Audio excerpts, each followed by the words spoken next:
en el libro de el Evangelio según Mateo, el capítulo 8, y vamos a leer los primeros 4 versículos una vez más. Cuando descendió Jesús del monte, le seguía mucha gente.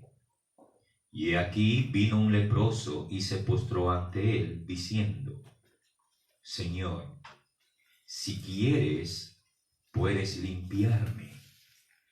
Jesús extendió la mano y le tocó, diciendo: quiero, sé limpio. Y al instante su lepra desapareció.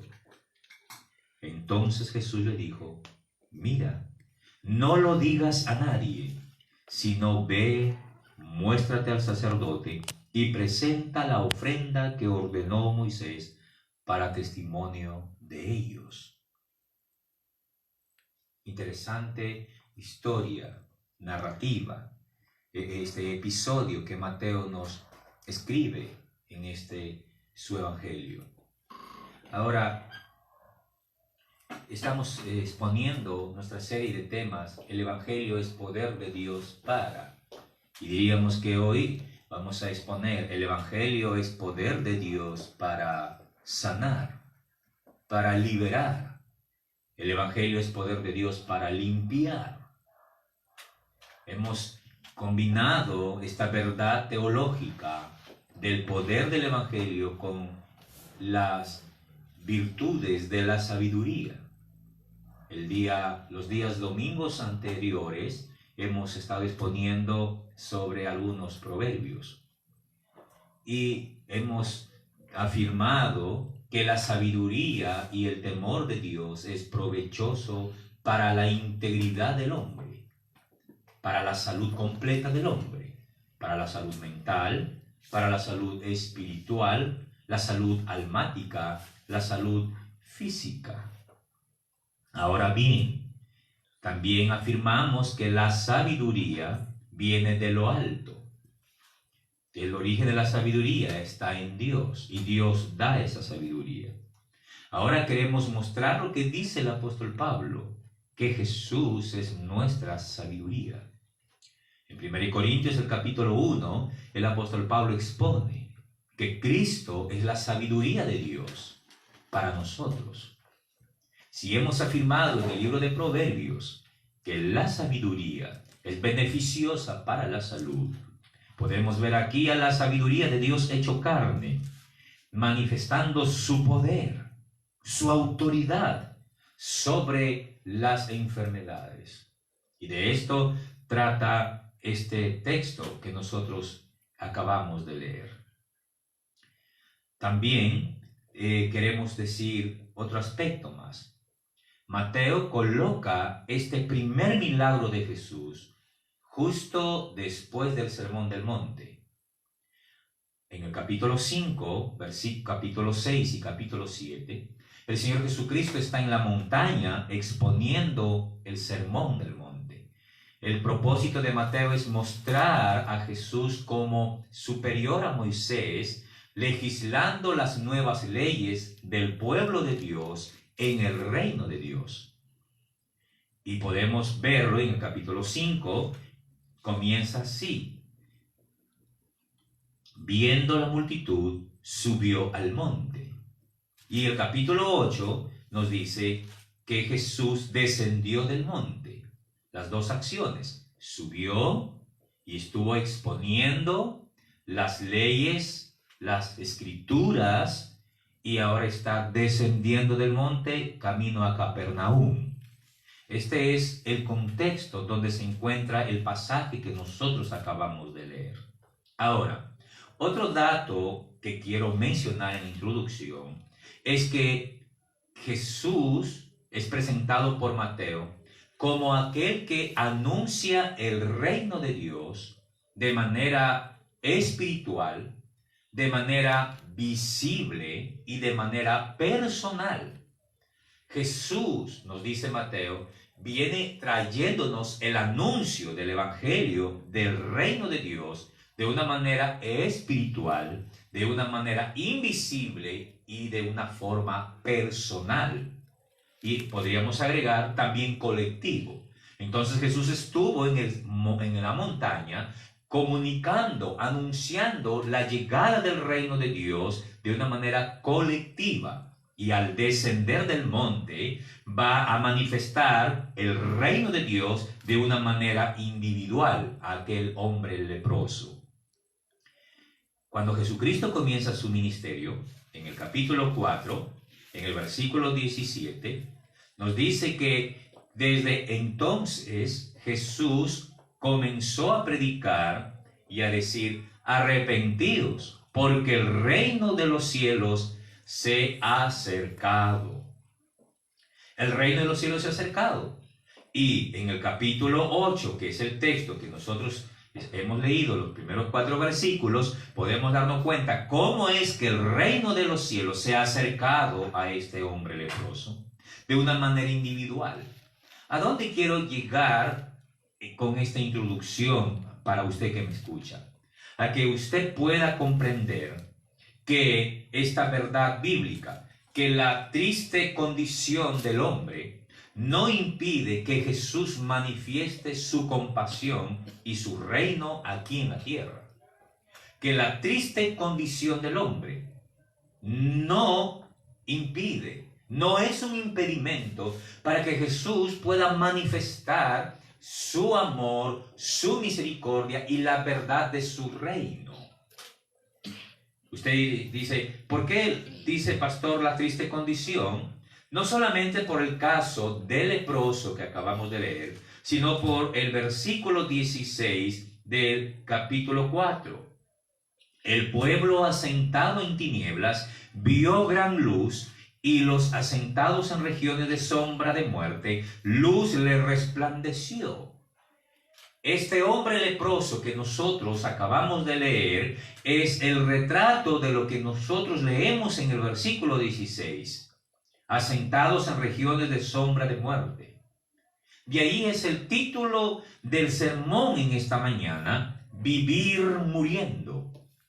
Porque así estaba sintiéndose la gente en ese momento. Mateo nos muestra que la gente de Galilea, la tierra de Zabulón, tierra del mar, de Neftalí, al otro lado del mar, estaban asentados en tinieblas y estaban asentados en regiones de sombra de muerte.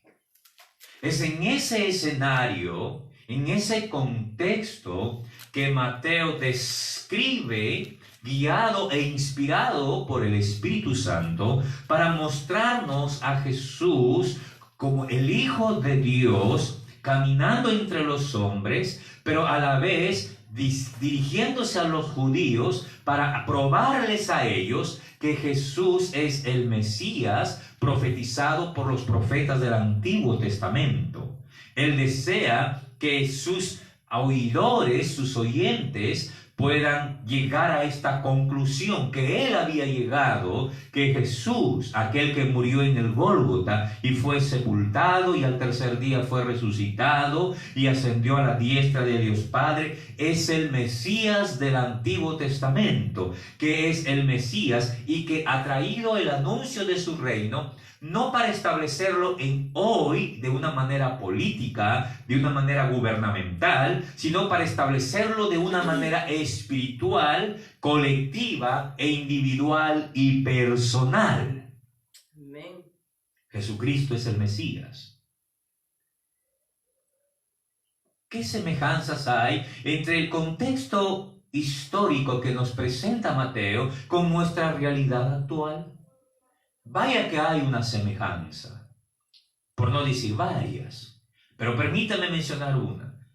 La muerte está rondeando nuestra sociedad actualmente. La muerte está golpeando brutalmente, despiadadamente a nuestra sociedad. Familias enteras se han visto afectadas por la pérdida de un ser querido. Padres que han tenido que sepultar a sus hijos y otros ni siquiera sepultarlos, sino sencillamente cremarlos. Esposas que han enviudado, o a la inversa, esposos que han quedado viudos. Estamos viviendo en un tiempo de sombra de muerte, donde la sombra de la muerte está caminando, está rondando nuestro planeta Tierra. Y hay tristeza, hay angustia, hay nostalgia.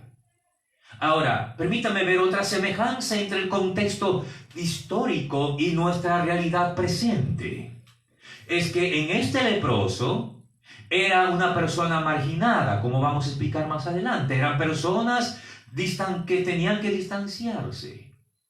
En su época, un leproso podía acercarse solo a 2 metros de distancia de una persona sana. ¿Le parece familiar esto con la realidad que vivimos? Hoy hay personas que están infectadas con el coronavirus. Quien le habla ha sido uno de ellos. Y he vivido en carne propia el rechazo, la desidia, la repugnancia de las personas. Si usted ha tenido un pariente y usted camina a la calle o sale para hacer una fila en la estación del tren o en el metropolitano o en el banco o en cualquier centro comercial y ve que una persona presenta algún síntoma de esta terrible enfermedad, usted puede observar la conducta, la actitud de los seres humanos, que es de rechazo, de distanciamiento, de alejarse de esa persona sin importar cómo esta persona pueda sentirse interiormente. ¿Se da cuenta usted? Hay algunas semejanzas entonces. Yo quiero acercarlos en esta mañana a través de la verdad de Dios, de que nuestra condición triste, nuestra condición de penumbra, nuestra condición de desgracia, de dolor, de sufrimiento, no es un impedimento para que Dios manifieste su misericordia, para que Dios manifieste su compasión, para que Dios manifieste su ternura, para que Dios manifieste su simpatía con nosotros y con la raza humana. Tu condición, mi condición, nuestra condición no es un impedimento, no es un estorbo. No importa si usted está entre la gente, como en el Sermón del Monte había mucha gente en el pináculo o en la cima del monte, o tal vez estás entre las pendientes del monte, escondido entre una cueva como en el caso de este leproso. No importa si tú estás entre una gran grupo de personas o estás aislado, si tú estás viviendo una condición semejante, parecida a la que acabamos de leer y explicar, quiero decirte que el Señor tiene compasión de ti, que el Señor tiene misericordia de ti, que el Señor se apiada de ti y que su favor y su mano no se ha cortado, antes bien su mano se ha extendido hacia tu vida. Amén, gloria a Dios. Alabado sea el nombre del Señor.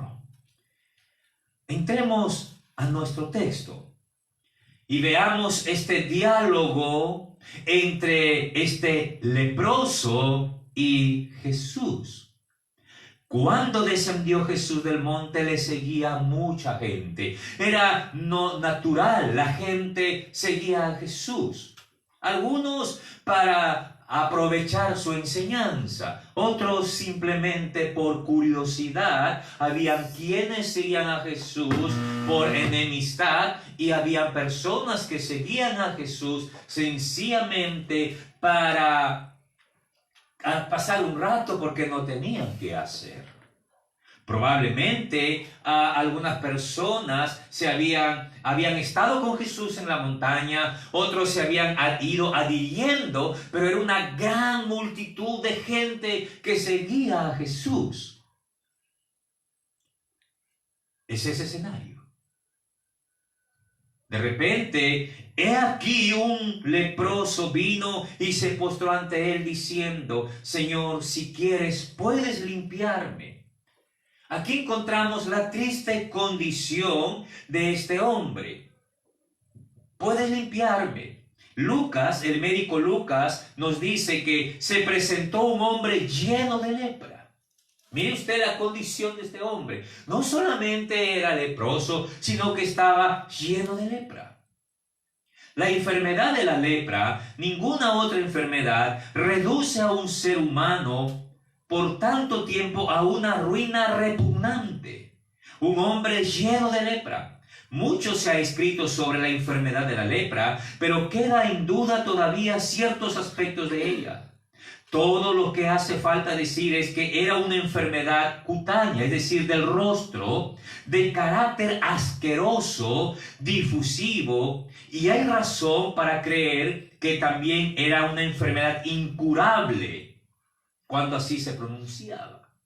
En el contexto de ellos, era una enfermedad detestable, incurable. Al enfermo se le manchaba el rostro, se le caían las pestañas, su nariz se le caía, su aparato fonador o laringe se destruía y su voz se volvía opaca o tenue o roncosa. Sus manos, sus dedos se caían por pedazos y su brazo podía quedar solamente en el hueso. Era una enfermedad dolorosa, asquerosa, deprimente, ruin y calamitosa, que exponía a la persona a vivir entre los muertos.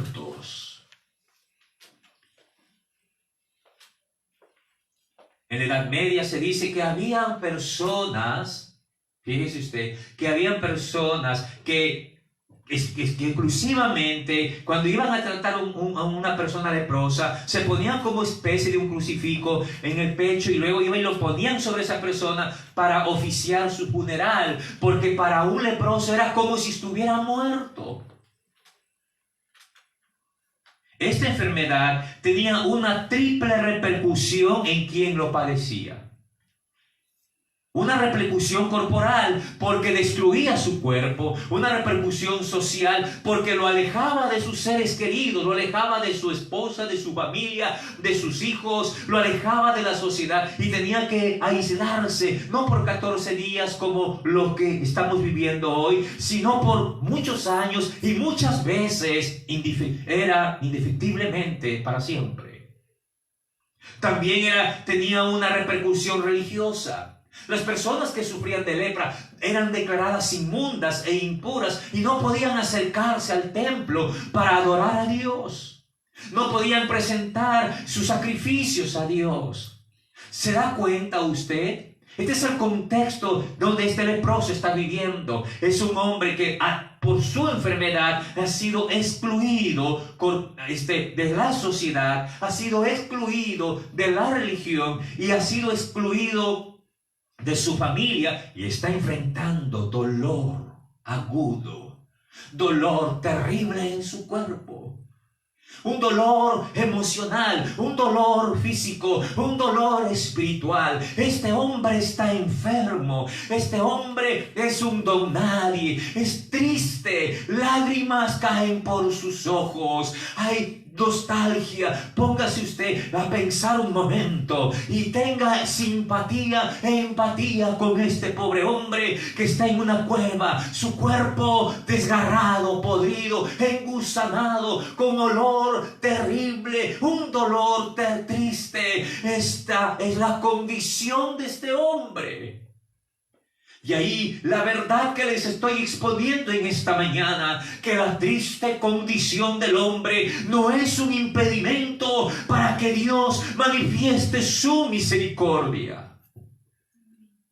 No es un impedimento, antes bien la condición del hombre, la triste, la penosa y dolorosa condición del hombre es como un motivo, es uno de los motivos más importantes que Dios tiene para acercarse a tu vida, para acercarse a tu hogar, para acercarse a nuestra sociedad.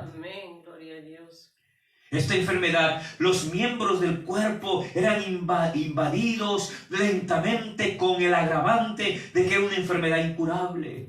Allá en Segunda de Reyes podemos ver un ejemplo en el capítulo 5, en el versículo 7, en la historia de Naamán el leproso, un general preponderante, extraordinario, valiente del imperio sirio, había caído con esta enfermedad de lepra.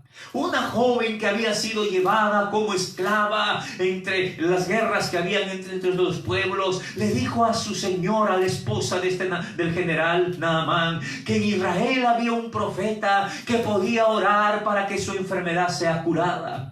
Aquel rey mandó cartas al rey de Israel para decirle que cure a su general. Cuando el rey de Israel llegó, abrió esta carta, dio un grito al cielo y dijo: ¿acaso soy yo Dios para curar a este leproso? Solamente Dios puede curar al leproso. Esto quiere decir que esta enfermedad, en ese contexto, en esa época de la historia, era una enfermedad incurable. No habían encontrado todavía la vacuna para la lepra, no había un tratamiento científico para la lepra parecido a lo que hoy estamos viviendo, mis queridos amigos.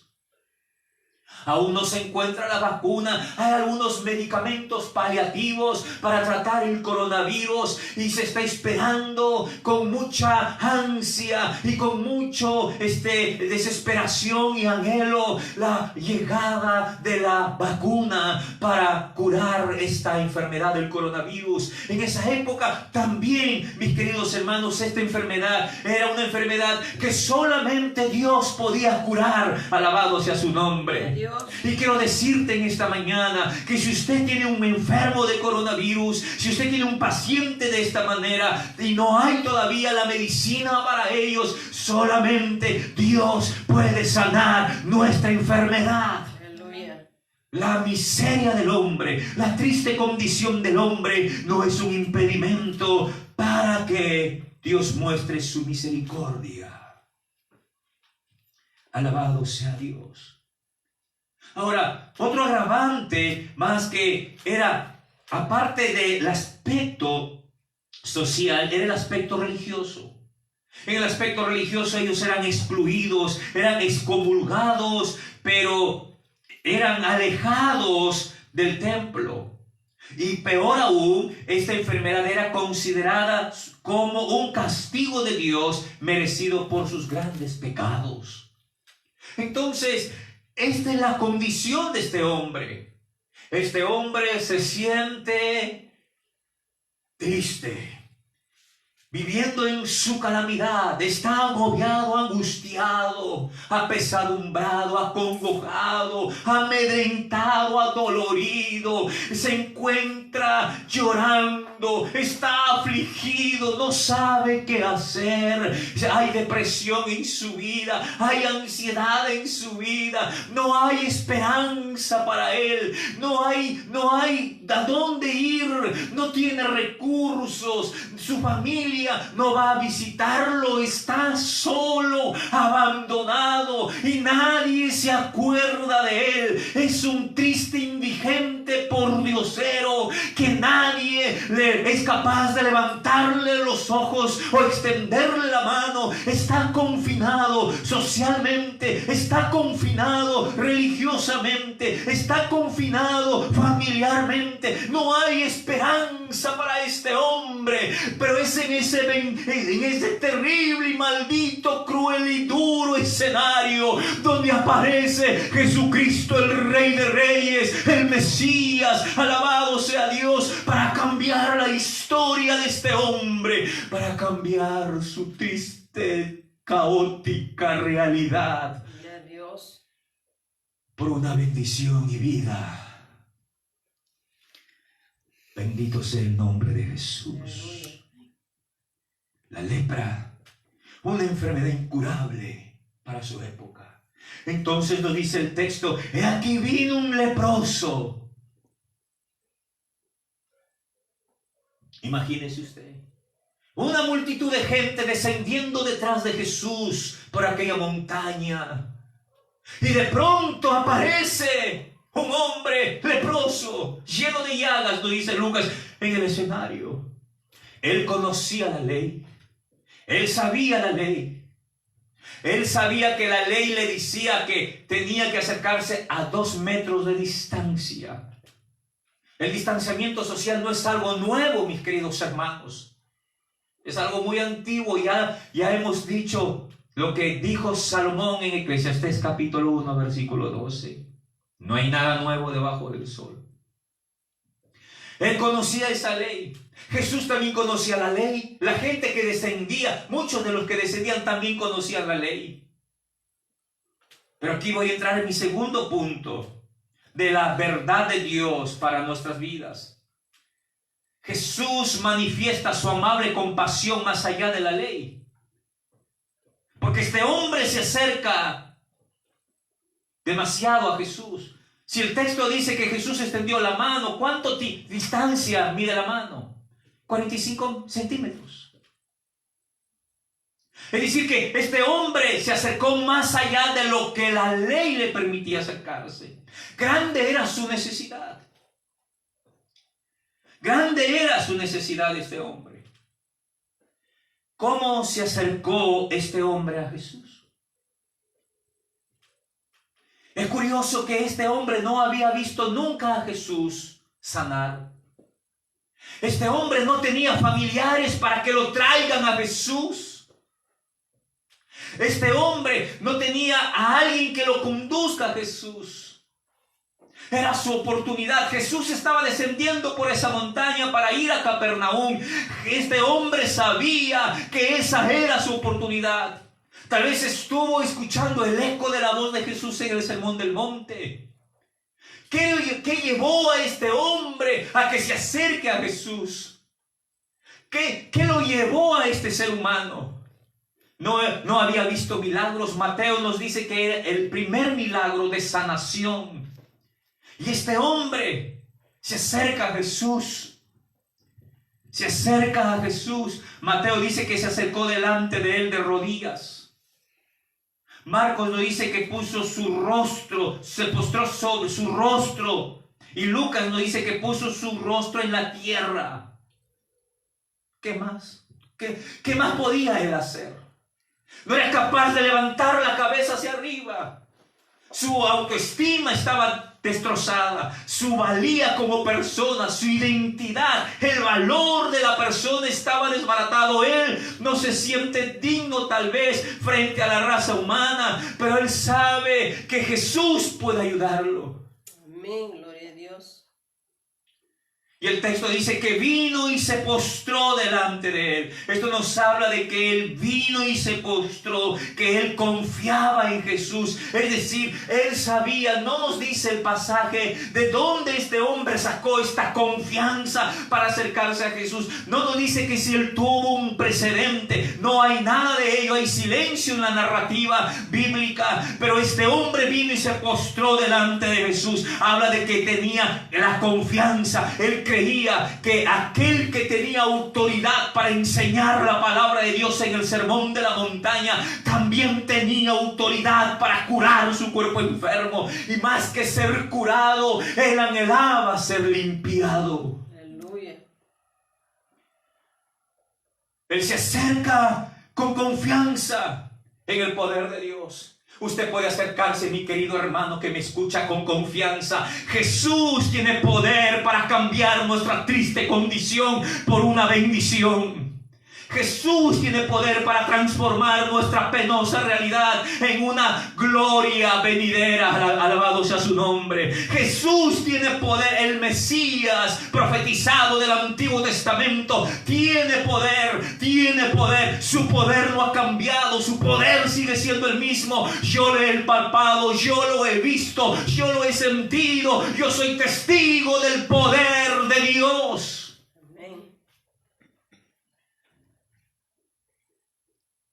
Se acerca con confianza. ¿Cómo se acerca este hombre? Se acerca con humildad. Dice el texto, se acerca con confianza, se postró ante él para adorarle y le dice: Señor, si quieres. Él no se acerca para exigir una sanidad. Él no se acerca para arrebatar su sanidad, como hay unas predicaciones ahora: arrebata esto, arrebata lo otro. Él no se acerca con eso, quiero arrebatar. Él no quiere arrebatar nada. Él se acerca con humildad: Señor, si quieres, puedes limpiarme. Él se acerca apelando a la voluntad del Señor. Señor, si quieres, puedes limpiarme. No es una duda. Estás diciendo, está en tu voluntad, tú eres soberano. Si tú quieres hacerlo, hazlo, Señor. Hazlo, Dios mío. Ya no soporto más. Si tú quieres hacerlo, límpiame, Señor. Humildad.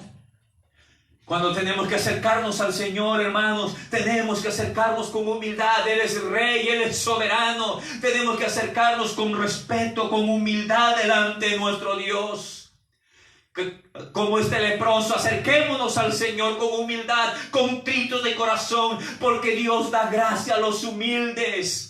Acercaos, humillaos, pues bajo la poderosa mano de Dios. Iglesia, hermanos, hermanas, humillémonos delante del Señor como este leproso. Si vamos a ir al Señor, vayamos en humildad, vayamos con un corazón contrito y humillado, porque un corazón contrito y humillado, tú, oh Dios, jamás despreciarás. Aleluya. Este hombre se acercó con humildad. En tercer lugar, este hombre se acercó con reverencia. Marcos capítulo 1, el versículo 40 dice que hincó la rodilla. Lucas 5:12 dice que se postró con el rostro en tierra y le rogó al Señor. Reverencia. 3 actitudes que debe acompañar nuestra vida de oración. 3 actitudes que debe acompañar nuestra vida de adoración a Dios.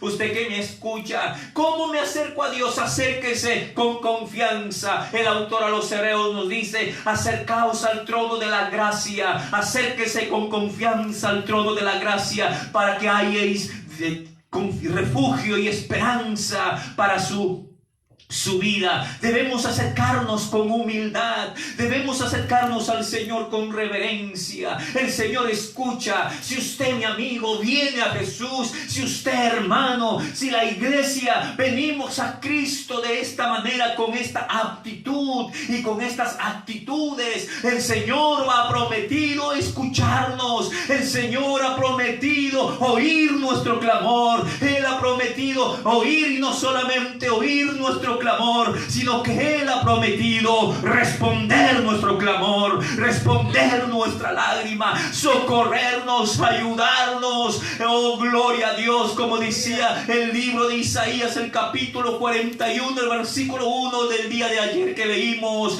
consolaos, pueblo mío, consolaos, porque yo soy vuestro Dios. Su pecado ha sido perdonado. Hermanos y hermanas, nosotros debemos tener estas actitudes como este leproso y acercarnos al Señor con reverencia, con humildad y con confianza. Aleluya. Alabado sea el Señor. Gloria a Dios. La triste condición del hombre no es un impedimento para que el Señor manifieste su compasión, su amable y tierna compasión. Hemos visto lo terrible de esta enfermedad. Hemos visto cómo es que este hombre se sentía y lo que estaba experimentando. Pero ahora hemos visto cómo es que este hombre se acercó a Jesús. Ahora veamos la segunda parte de la verdad de Dios que le estoy comunicando. La triste condición del hombre no impide que Jesús manifieste su amable compasión, aun cuando va más allá de la ley. Porque la compasión de Jesús va más allá de la ley. El versículo 3 dice: Jesús extendió la mano y le tocó, diciendo: quiero, sé limpio. Quiero, sé limpio. Jesús le extendió la mano y le tocó. ¿Cómo reaccionó Jesús? ¿Cómo hubieran reaccionado los escribas, los sacerdotes? Pregúntate un momento. Si en vez de Jesús hubiera sido Caifás, Anás. ¿Sabes cómo reaccionaban los escribas, los sacerdotes cuando habían leprosos? Mofándose, burlándose de ellos. Algunos historiadores de la historia de la iglesia nos dicen que había una conversación entre rabinos Y un rabino le dice a otro rabino, fíjate, no le compré huevos a nadie que estaba en esa calle porque había un leproso allí. Mire, la actitud de los líderes religiosos. No esperes que los líderes religiosos tengan compasión de ti. No esperes que los líderes religiosos tengan misericordia de ti. Muchas veces los líderes religiosos solamente quieren aprovecharse de nosotros. Muchas veces los líderes, la religión quiere explotarnos, esclavizarnos. Y luego cuando ya no les somos útiles nos botan como cualquier objeto. Cuando ya no les servimos a ellos, entonces nos menosprecian y nos tiran como si no servimos para nada. Eso hace la religión. Y eso es lo que hacía aquí. Mientras este hombre estaba sano y podía llevar ofrendas al templo, podía llevar sacrificios al templo, ahí sí los líderes religiosos, ven aquí hermanito. Pero cuando ya estaba enfermo, ahora largo de aquí. Así nos trata muchas veces la religión y los líderes religiosos. Cuando estamos ahí y saben que pueden sacar algo de nosotros, están ahí hermanito, pastor, siervo de Dios, para arriba y para abajo. Pero cuando ya no les eres útil, te tiran y te botan y te quieren deshacer de ti. Pero no es así el Señor Jesucristo. Y lo peor y lo triste es que usan la ley de Dios para tirarte a ti, para sacarte a ti, como es el caso de este hombre. Usaban la ley de Dios para burlarse de este hombre, usaban la ley de Dios para menospreciar a este hombre. Cuando el propósito y la intención de Dios a dar la ley era proteger al hombre, era para el bienestar del hombre, pero estos líderes religiosos estaban usando la ley para enseñorearse y seguir maltratando, para seguir siendo injusticia contra este hombre. Mis queridos hermanos, sin embargo, si para los líderes religiosos la triste condición del hombre era motivo para burlarse, para mofarse, mis queridos hermanos, para Jesús tu triste condición no es motivo de burla ni de mofa, es más bien motivo para desatar su compasión y su misericordia. Alguien me dijo por ahí uno de estos días, Ismael, he escuchado por ahí que algunas personas con quien trabajabas antes están diciendo que van a botarte como cualquier trapo de ahí donde estás, que van a botarte como si fueras basura de ese lugar. Y yo le decía a esta persona, a este pastor que me decía a mí, pues que lo hagan. Bien dice que de lo abundante el corazón habla la boca. Pues que lo hagan, le digo. Si a Jesucristo lo despreciaron, si a Jesucristo lo rechazaron, ¿qué no harán con nosotros que somos los árboles verdes? Pero así tratan los líderes religiosos. Por eso yo te digo en esta mañana, mi querido hermano y amigo, no te apegues a una religión, no te apegues a una institución religiosa, apégate a Jesús. Ven a Jesús, ven a Jesús, ven a Jesús, mira a Jesús, acude a Jesús, que Él tiene compasión de nosotros. Aleluya. Y bueno sería que nosotros, los que lideramos una iglesia o pastoreamos, aprendamos a seguir a Jesucristo y no a los líderes religiosos que siguen la religión solamente para sacar provecho y beneficio propio. Jesús manifiesta su amable compasión. El texto dice que Jesús extendió la mano y lo tocó. ¿Cuánto dicen gloria a Dios? Gloria a Dios. Si hubiera sido Caifás y Anás, si hubieran tapado como la gente normalmente agarraba su manto, ¿no es cierto? Así, su manto así, y se hubiera tapado así su manto, hubiera dicho que no me vea, que no me contagie. Se hubieran alejado de él, pero Jesús no. Cristo no le apartó ni se comportó como alguno de esos rabinos que huían al divisarlos. Les arrojaban piedras para apartarse de su camino y no contaminarse, y lo hacían legalmente, porque ahora está de moda eso, es legal, la ley manda, la ley dice esto, sí, la ley dice que trates así, usan la ley para maltratar a las personas. Si quieres puedes limpiarme, dijo el leproso, su fe era grande. Quiero, le dijo Jesús. ¿Qué contestó Jesús? Quiero, sé limpio, alabado sea Dios. Le extendió su mano. Esta frase, mis queridos hermanos, de extender su mano, le extendió su mano. Extender algo hacia afuera, alcanzar la meta, extender la mano, según Éxodo 6:6 y Deuteronomio 26:8, esta frase es una figura del involucramiento activo, soberano y poderoso de Dios en los asuntos humanos. Es decir, allí en Éxodo 6:6 y Deuteronomio 26:8 habla de cómo Dios con brazo extendido sacó al pueblo de Israel del yugo de Egipto, de las tareas de Egipto, de la esclavitud de Egipto. Dios le dice a Moisés: dile a mi pueblo que con brazo extendido yo los he sacado de ahí. Esa expresión, brazo extendido, mano extendida, es una expresión que nos habla de cómo Dios se involucra en todos los aspectos de la vida del ser humano.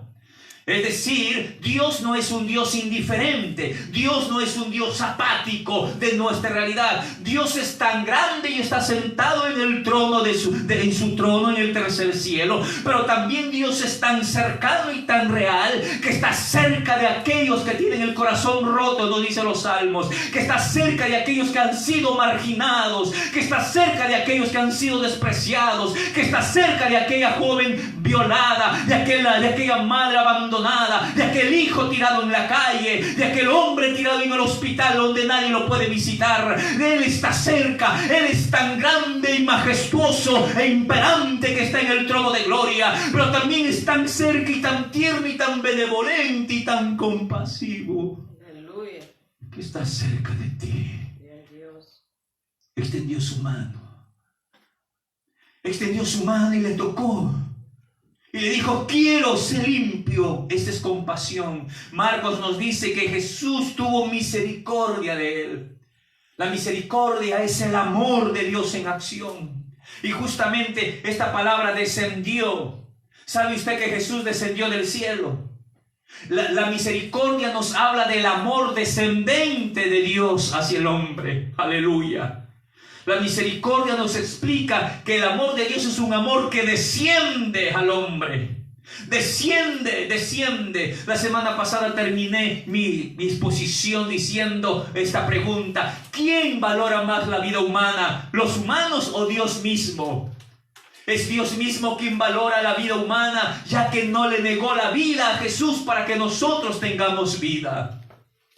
Este hombre estaba muriendo, estaba vivo pero muerto, viviendo como muerto, y en esa condición el Señor le muestra su misericordia. Él desciende hasta su nivel. La misericordia de Dios nos explica de este amor puro que desciende desde lo alto hasta su nivel del hombre, un amor que desciende para acercarse a nosotros. El amor de Dios, la misericordia de Dios, amigo, hermano que me escucha, pariente que me escucha, Dios tiene misericordia. Él desciende a usted a su nivel, a su comprensión. Si usted es intelectual, Él desciende. Si usted no es intelectual, Él desciende ese nivel. Si usted es poderoso, Él se presenta como poderoso. Y si usted es débil, Él se presenta como débil. Si usted es rechazado, Él se presenta como aquel rechazado. Si usted es amado, Él se presenta como aquel que es amado. Él desciende a nuestro nivel. Su mano no se ha cortado, su misericordia no se ha acabado. Nuevas son cada mañana la misericordia de Dios. Aleluya. Adiós. Amén. Bendito sea el nombre de Jesús. Jesús extiende su mano y le dice: quiero ser limpio. Con esto, al extender la mano, Jesús pone al enfermo bajo la protección de Dios. Y ya no más está bajo la maldición de la ley o del pecado. Lo pone el enfermo está ahí. Viene Jesús, le pone la mano, y esta expresión lo pone bajo la protección de Dios. Y en segundo lugar, esta expresión lo conecta a este hombre con la comunión con Dios. ¿Cuántos dicen amén? Amén. Quiere decir, Jesús vino para hacer eso, para acercarnos a Dios y para ponernos bajo la protección de Dios. Jesús vino, descendió del cielo, se hizo carne, nació en Belén, caminó entre nosotros. A los 33 años fue crucificado, luego sepultado, después resucitado. Él vino no para dejarnos como legado, como herencia, un conjunto de religiones y de reglas y de leyes, sino para dejarnos esta como herencia, que nosotros podemos volver a tener comunión con Dios, podemos volver a ser reconciliados con Dios, con nuestro Padre, y podemos estar bajo su protección, porque aquel que habita bajo el abrigo del Altísimo morará bajo la sombra del Omnipotente. Gloria a Dios. Alabado sea Dios. Nunca este hombre, toda su vida había sido desprotegido, desamparado. Ahora está bajo la poderosa mano de Jesús. Alabado sea Dios. Corre y ponte bajo la mano poderosa de Jesús. Porque si estás bajo la poderosa mano de Jesús, algo maravilloso, algo extraordinario, espléndido, majestuoso va a pasar en tu vida. Aleluya. Alabado sea Dios. Jesús extendió su mano y luego expresó su voluntad. Quiero ser limpio. ¿Cuál fue ese resultado después que Jesús expresó quiero ser limpio? La lepra dice que al instante desapareció. ¿Cuánto dicen gloria a Dios? La lepra desapareció al instante.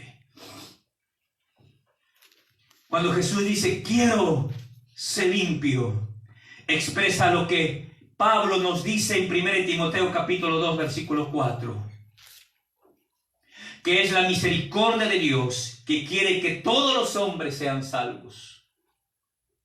Es la misericordia de Dios, lo dice Pablo en 1 Timoteo 2:4, que Él quiere que todos los hombres sean salvos. Él no quiere que nadie perezca. Él no quiere que nadie se pierda. También Pedro nos dice que Él no quiere que nadie perezca, que nadie se pierda. Dios no quiere que nadie vaya al infierno. Dios no quiere que nadie muera en su pecado y sus delitos. Dios no quiere eso. Dios no quiere. Dios quiere que todos sean salvos. Dios quiere que todos procedan al arrepentimiento para ser salvos. Dios quiere limpiarnos a todos. Dios quiere salvarnos a todos. Pero tristemente, no todos quieren ser salvados por Dios.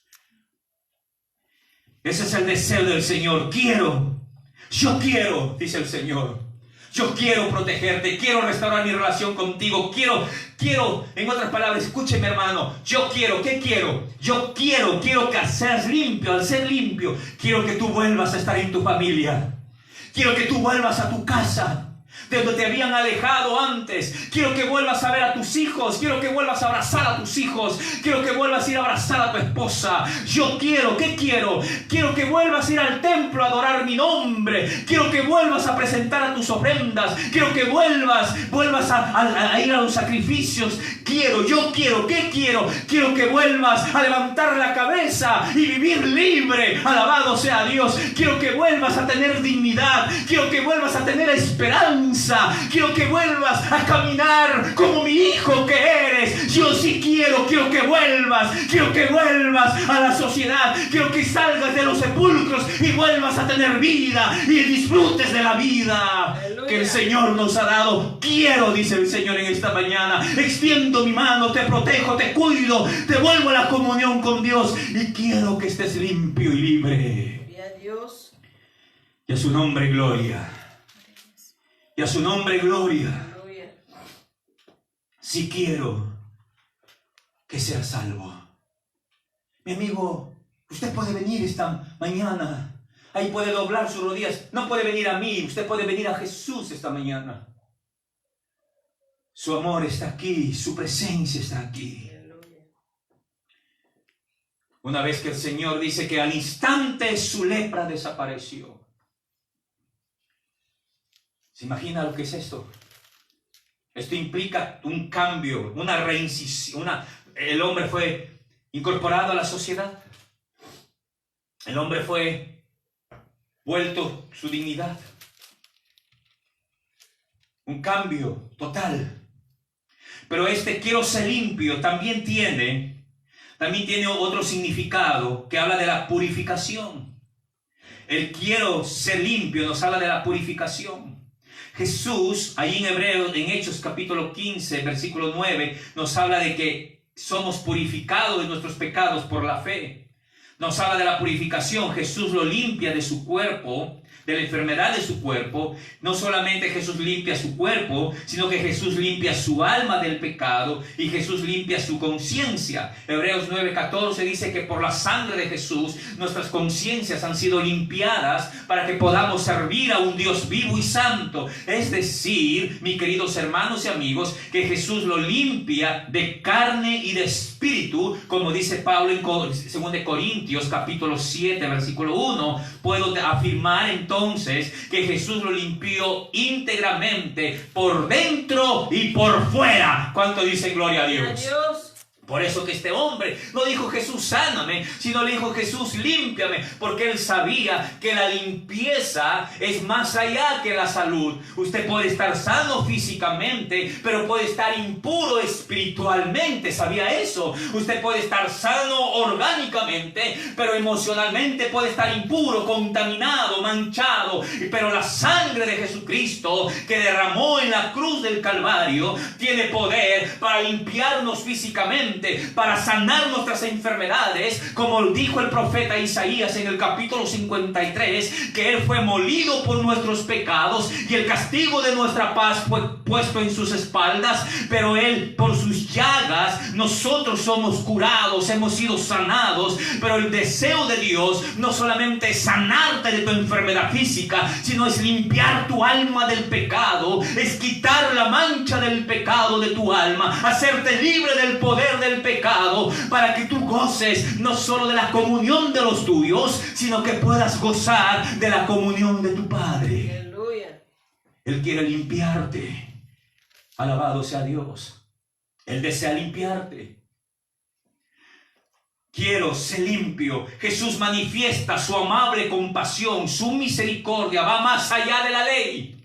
¿Cuánto dicen gloria a Dios? Esta es la verdad que te estoy exponiendo. La triste condición del hombre no es un impedimento para que Jesús manifieste su compasión, aun si va más allá de la ley. Tu condición no es un impedimento. Tu realidad, por más triste que sea, por más nostálgica que sea, por más horrible que sea, si me está escuchando uno que está preso en la cárcel, tu condición que estás viviendo no es un problema para que Jesús manifieste y te alcance con su amor y tu misericordia. Antes bien, esa situación que estás viviendo lo mueve el corazón de Dios para que pueda acudirnos a nuestro socorro.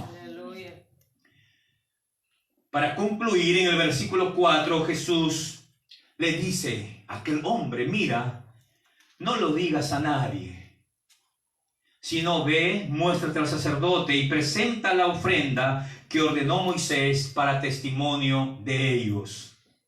No les digas a nadie. ¿Por qué Jesús no quería que este hombre vaya y haga novedad del milagro que había ocurrido en su vida? Aunque Marcos nos dice que él no se cayó, él fue y lo divulgó a todo el mundo. ¿Por qué? Porque Jesús no quiso. Hay algunas teorías que se pueden explicar aquí, que no las voy a mencionar a todos, solamente un par de ellas. Hay algunos eruditos que dicen lo siguiente, que este hombre tenía que mostrarse al sacerdote para que el sacerdote, según Levítico 14, él era el encargado de diagnosticar y de darle el acta de alta, de decir, finalmente estás limpio, puedes reincorporarte a la sociedad. Entonces, si este hombre empezaba a contarle a todo el mundo: mira, Jesús me sanó, Jesús me sanó, Jesús me sanó, Jesús me sanó, es probable que esta noticia llegue a los sacerdotes que ya le llevaban envidia y rivalidad a Jesús, y de pronto, al llegar este hombre para que reciba su certificado de acta, su certificado donde conste que estaba sano, no lo quieran declarar limpio solamente por los celos que le tenían a Jesús. Entonces Jesús desea que este hombre vaya lo más pronto y se muestre al sacerdote según Levítico 14, y el sacerdote lo vea, lo revise y finalmente le diga: estás limpio, vuelve a tu familia. Qué interesante, ¿verdad? Jesús no está pensando en su popularidad. Si hubiera sido de los predicadores de hoy: firma el milagro, mándalo por Facebook, mándalo por Twitter, pásalo, tremendo milagro. Oh, el siervo de Dios. Mira, la lección de humildad, eso es lo que yo creo. ¿Qué lección de humildad del Señor Jesús? Pensar en el bienestar del otro antes que en la popularidad y la fama de él. Es distinto a los predicadores que hoy tenemos. Distinto a los predicadores que hacen milagros ahora, que están con las cámaras firmando y están exponiendo los milagros y están cobrando por los milagros y están cobrando regalías de las aplicaciones por los milagros. ¿Por qué? Porque buscan hacerse un nombre, buscan hacerse conocidos. Para ellos es más importante hacerse conocido ellos que Jesús. Pero tú ves aquí, Jesús no está interesado en hacerse famoso. Él no está interesado en que la gente sepa de sus milagros. Él está interesado que el hombre sea declarado limpio por el sacerdote, porque solo así podía volver a la sociedad. Solo así podía ir a su casa. Solamente así podía volver al templo a alabar a su Dios. Jesús está interesado en el bienestar. Por eso le dice, no le digas a nadie, corre, vaya rápido y muestres al sacerdote. La segunda teoría que nos exponen los eruditos, que por qué lo dijo que no lo cuente a nadie, era porque Jesús había venido a establecer su reino mesiánico espiritual e invisible y personalmente. Es decir, no había venido a establecer su reino físicamente, políticamente.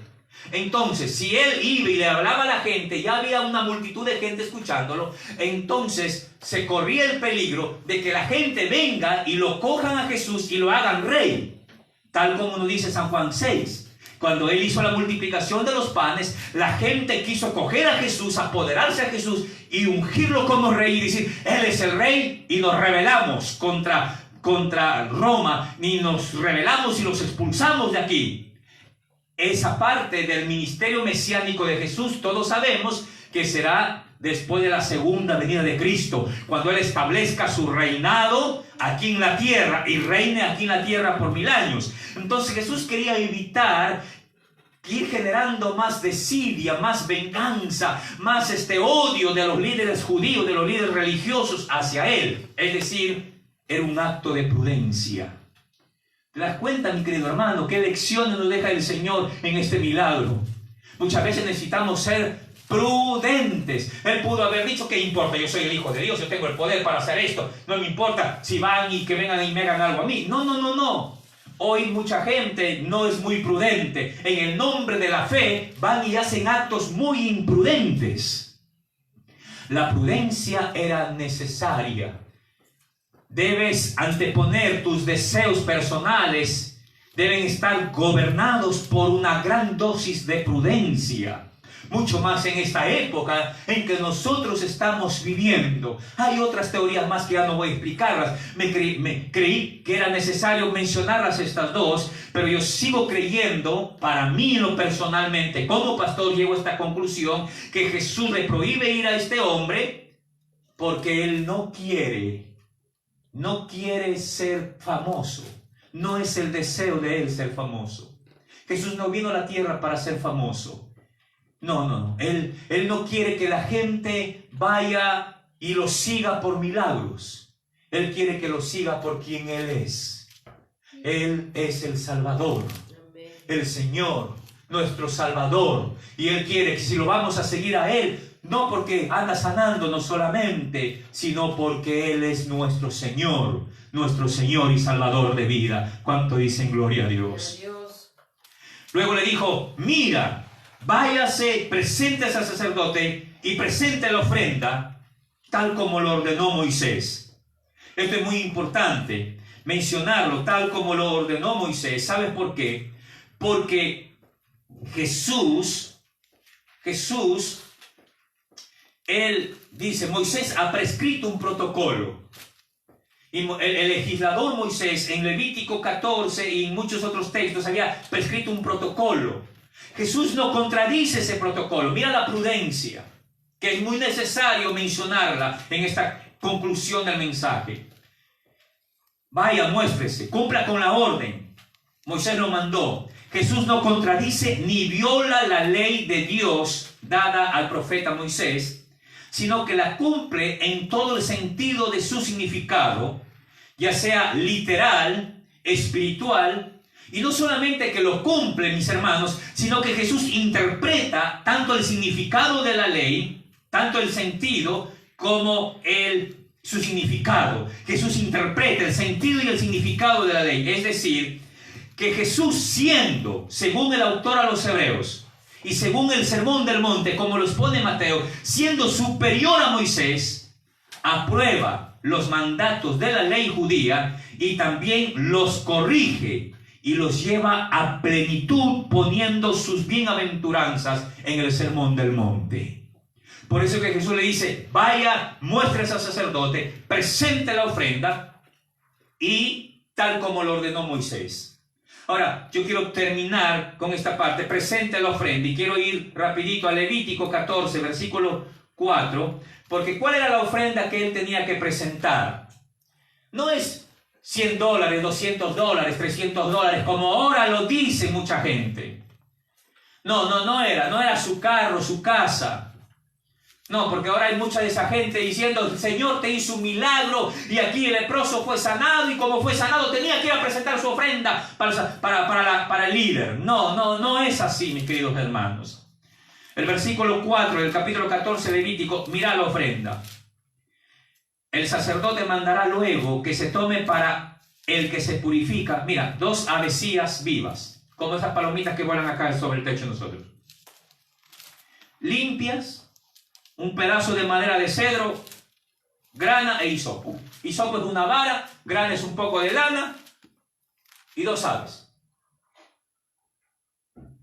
2 aves, un pedazo de madera de cedro, una vara que es un hisopo y un poquito de lana, de lana color roja. ¿Qué hacía el sacerdote? Usted puede leer todo eso en su casa. Cogía una ave, lo mataba, cogía la lana, lo ponía en la sangrecita de una de las aves, lo esparcía sobre este hombre que había sido sanado, y luego ponía el otro poco de sangre sobre el ave viva y lo soltaba el ave que se vaya. Y ese hombre era declarado limpio, libre de culpa delante de Dios. Esa era la primera ofrenda que él tenía que presentar. ¿Le parece que es un montón de plata? ¿Eso equivale a $100? Eso equivale a ni siquiera a 50 soles. ¿Te das cuenta? Porque hay mucha gente que anda cogiendo eso y lo saca del contexto y dice, mira ofrenda y trae tu ofrenda. Iglesia que dice, trae por $100, $200 te oramos para que tu familiar se sane. Deja de hacer eso, mis queridos hermanos. Versículo 10, 8 días después. Lo que acabamos de leer, el verso 4, era la primera ofrenda que tenían que presentar. Verso 10, el día octavo, 8 días después, ya tenían que tomar 2 corderos sin defectos, una cordera de 1 año sin tacha y 3/10 de efa de flor de harina para ofrenda amasada con aceite y un log de aceite. Ahora, esta es una ofrenda para alguien que tiene solvencia económica. Pero el Señor ha pensado en todo. Versículo 21. Mas si fuere pobre, que es el caso del leproso, pobre, mas si fuere pobre, no tuviere para tanto, entonces tomará un cordero para ser ofrecido como ofrenda mecida por la culpa, y dice, para reconciliarse, y 1/10 de efa de flor de harina amasada con aceite para ofrenda y un log de aceite. ¿Y cuál era el resultado de todo ello? No era el resultado traer ofrenda para los líderes de las iglesias. No eran las ofrendas con ese propósito, hermanos. El versículo 29 nos dice para qué eran esas ofrendas, qué se buscaba con esas ofrendas. Verso 29, la última parte dice, lo pondrá sobre la cabeza del que se purifica para reconciliarlo delante de Jehová. ¿Cuánto dicen gloria a Dios? En otras palabras, ¿para qué se hacían esas ofrendas? Para que el hombre sea insertado en la sociedad y para que el hombre sea reconciliado con Dios. Hoy posiblemente después que el médico le da de alta, como a mí me dio de alta el doctor, y después de 30 y tantos días pude abrazar a mi esposa, a mis hijos y sentarme a comer una comida con ellos. pude reinsertarme en la sociedad, pero es probable que muchos estén siendo reincorporados a la sociedad, pero no están reconciliados con Dios. Y esta es mi conclusión. ¿Está usted reconciliado con Dios? ¿Quién es nuestra ofrenda para reconciliarse con Dios? Ahora, ¿es necesario presentar corderos, harina, efas, aceite? ¿Es necesario eso? No, mi querido hermano y amigo. Por eso que este evangelio que predica mucha gente, que trae tu ofrenda aquí, porque Dios te sanó, es un evangelio torcido y no según las Escrituras. Hoy nuestra ofrenda ya fue presentada, es Jesucristo. Porque a través de Él, Pablo nos dice en Corintios que a través de Él nosotros somos reconciliados con Dios. Y se nos encargó a nosotros el misterio de la reconciliación. Reconciliaos pues con Dios. Otra vez os digo, reconciliaos con Dios. Este leproso fue reconciliado con Dios. Fue colocado, fue restaurado a la sociedad. Fue reincorporado a la sociedad. Y fue restaurado con Dios. Es decir, su comunión horizontal fue sanada. Su relación horizontal fue sanada. Pero también su relación vertical fue sanada. Al ser limpio, él tuvo comunión. La limpieza le abrió las puertas para ser recibido en casa de sus parientes. La limpieza le abrió las puertas del templo para que presente su ofrenda y sacrificio. Y esa limpieza le abrió las puertas de la comunión con Dios. Yo termino preguntándote, ¿en qué área de tu vida necesitas ser limpiado hoy mismo? Toma un tiempo y piensa. ¿En qué área de tu vida necesitas ser limpiado? La ofrenda ya se presentó. Tú y yo necesitamos ser limpiados en algunas áreas de nuestra vida. Piensa. Qué preciosa palabra de Dios. Así como el leproso. Yo necesito ser limpiado en algunas áreas de mi vida. ¿En qué área de tu vida necesitas ser limpiada, señorita? Joven. ¿En qué área de tu vida necesitas ser limpiado, padre de familia? Amigo, ¿en qué área de su vida necesita ser limpiado? Bienaventurados los limpios de corazón, porque solo ellos verán a Dios. ¿Está usted limpia toda su vida? ¿Todas las áreas de su vida están limpias? ¿O hay áreas de tu vida sucias, manchadas? No solamente espiritualmente, también manchadas moralmente. Tu reputación, tu credibilidad, tus valores, tus convicciones, tus pensamientos, tu mente, tu familia. Todas las áreas de vuestra vida están limpias. ¿En qué área de vuestra vida necesita ser limpiado? Felices los de limpio corazón, porque ellos verán a Dios. Amén. Amén. Gloria a Dios. Padre, en el nombre de Jesús, como cual leproso, vengo ante tu presencia en esta mañana para pedirte que me limpies. Límpiame, Señor. Limpia mi corazón, mi mente, mi alma. Limpia mi espíritu. Purifícame, Señor. Lávame, Señor. Socórreme, Señor. Límpianos. Yo quiero ser limpiado. Lávame y seré más limpio que la nieve. Limpia mi familia. Limpia mi nación. Limpia la congregación. Límpianos. necesitamos ser limpiados. Limpiados. Porque hemos vivido como muertos, sucios, manchados, podridos. Pero hoy venimos para ser vivificados. Queremos vivir vivificados, no queremos vivir como muertos. Queremos vivir como vivos, no como muertos. Porque tú nos das vida cuando estábamos muertos en nuestros delitos y pecados. Vivifícanos, Señor. Santifícanos, Señor. Purifícanos como el oro, Señor. Lávanos y límpianos. Limpia, santifica, purifica tu congregación, Señor. En el nombre de Jesús. La sabiduría de Dios hecho carne. Purifica, santifica y limpia nuestras vidas. En el nombre del Padre, del Hijo y del Espíritu Santo. Amén. Al Padre, al Hijo, al Espíritu Santo. Gloria a Dios.